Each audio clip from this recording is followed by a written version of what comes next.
মই ধন্যবাদ জনাইছোঁ হাগ্ৰামা মহিলাৰ যে এটলিষ্ট মই কিবা কৰিছোঁ কৰা নাই এইটো যে অবজাৰ্ভেশ্যনত ৰাখিছে ইয়াৰ কাৰণে মই ধন্যবাদ জনাইছোঁ। কিন্তু তেখেতেতো 5 বছৰ এবাৰো এছেম্বলিত নাহিলে। এই কথাটো সোধকচোন, কিয় নাহিলে এছেম্বলিত? ই ভয়াতুৰ না লাজুকী না তাৰ মানে আমাক ফেচ কৰিবলৈ সাহস নাই?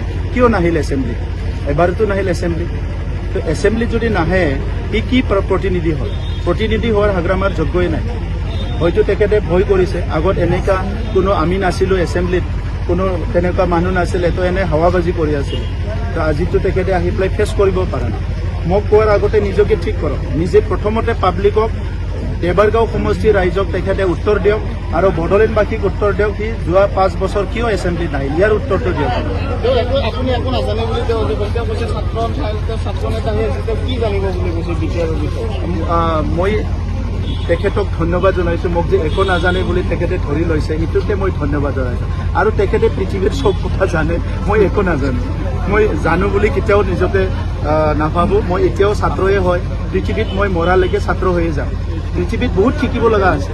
মানুহ মৰিলেও শিকাটো শেষ নহয়। গতিকে তেখেতে এটলিষ্ট গম পাইছে মই যে ছাত্ৰ, মই যে অধ্যয়ন কৰি আছোঁ আৰু অধ্যয়ন কৰিলেহে সঠিক পথত যাব পাৰে। গতিকে তেখেতে অধ্যয়নো কৰা নাই, কামো কৰা নাই, একোৱেই কৰা নাই। চ' তেখেতৰ কথাটো তেখেতে ক'ব, মোৰ কথাটো মই ক'ব। হাগ্ৰামা মহিলাৰ জীৱনটো সদায় ভালে থাকক, তেখেতক সুস্থ শৰীৰ লৈ ৰাজনীতি কৰি থাকক, ভাল ভাল তেখেতৰো চিন্তা আহক।